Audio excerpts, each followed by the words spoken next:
शरद पवार, राज ठाकरे, राहुल गांधी यांच्यासह अनेक मोठ्या नेत्यांच्या मार्गदर्शनाखाली ईव्हीएम विरोधात आंदोलन करणार असल्याचं आमदार उत्तम जानकर यांनी सांगितलं। राष्ट्रवादी शरद पवार पक्षाचे आमदार उत्तमराव जानकर यांनी विधानसभा आणि लोकसभेतील ईव्हीएम फॅक्टर, मार्कडवाडी, आपल्या राजीनाम्याबद्दल तसंच राज ठाकरे यांच्याबद्दल त्यांनी आपले विचार मांडले।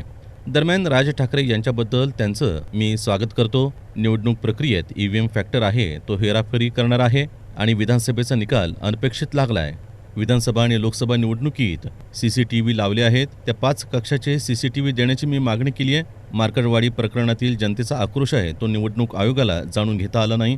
ईव्हीएम बाबतच्या चळवळीत राज ठाकरे असतील, मनोज झा, चड्डा, राहुल गांधी, उद्धव ठाकरे, शरद पवार आणि अरविंद केजरीवाल असतील, त्यांनी याबाबत मी माहिती दिली आहे।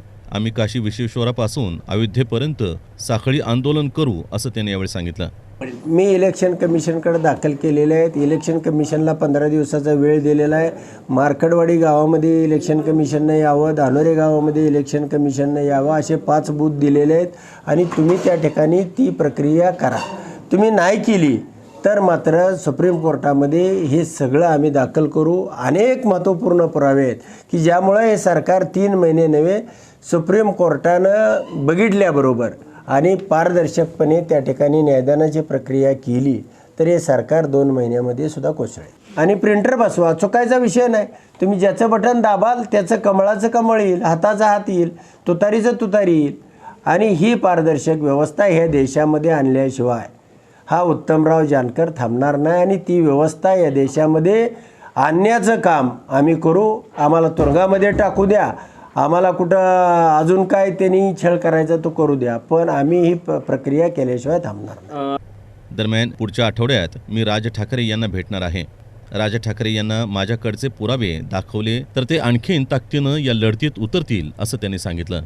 नक्कीच पुढच्या आठवड्यामध्ये राजसाहेबांना मी भेटेन आणि राजसाहेबांना जर माझ्याकडले पुरावे दाखवले तर राजसाहेबांना सुद्धा ह्याची खात्री तयार होईल आणि ते अजून ताकदीने या लढ्यामध्ये उतरतील आणि हा लढा नक्कीच राजसाहेबांसाठी सुद्धा एक त्यांची काय म्हणतो आपण पार्टी उभारणीसाठी सुद्धा ज्या ईव्हीएमनं या राज्यातल्या लोकशाहीचा खून केला, जीव घेतला, अनेक जीव घेतलेले आहेत। धनगर आरक्षणाचा घेतलेला आहे, मराठा आरक्षणाचा घेतलेला आहे, दलितांचा घेतलेला आहे, मुस्लिमांचा घेतलेला आहे, अनेकांचा जीव या ईव्हीएमने घेतलेला आहे। ह्या लोकांचा आक्रोश त्या ठिकाणी या ईव्हीएमच्या माध्यमातून ती मशिनी तुटून गेल्या असत्या, परंतु हेराफेरीमुळं या मशीननं जीव घेतलेला आहे।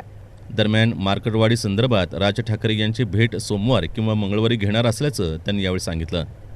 आपल्या राजीनाम्याबद्दल बोलताना मी राजीनामा दिलाय, मला दाखवायचं आहे की मी किती मतांनी निवडून आलो, अन्यथा मी सुप्रीम कोर्टात जाणार आहे। बॅलेट पेपरवरच्या मुद्द्यावर मी आजही राजीनामे द्यायला तयार आहे। माझ्या मतदारसंघाची निवडणूक बॅलेट पेपरवर घ्या हे मी सभापती आणि राज्य सरकारलाही सांगतो असं राष्ट्रवादी शरद पवार पक्षाचे आमदार उत्तमराव जानकर यांनी यावेळी सांगितलं।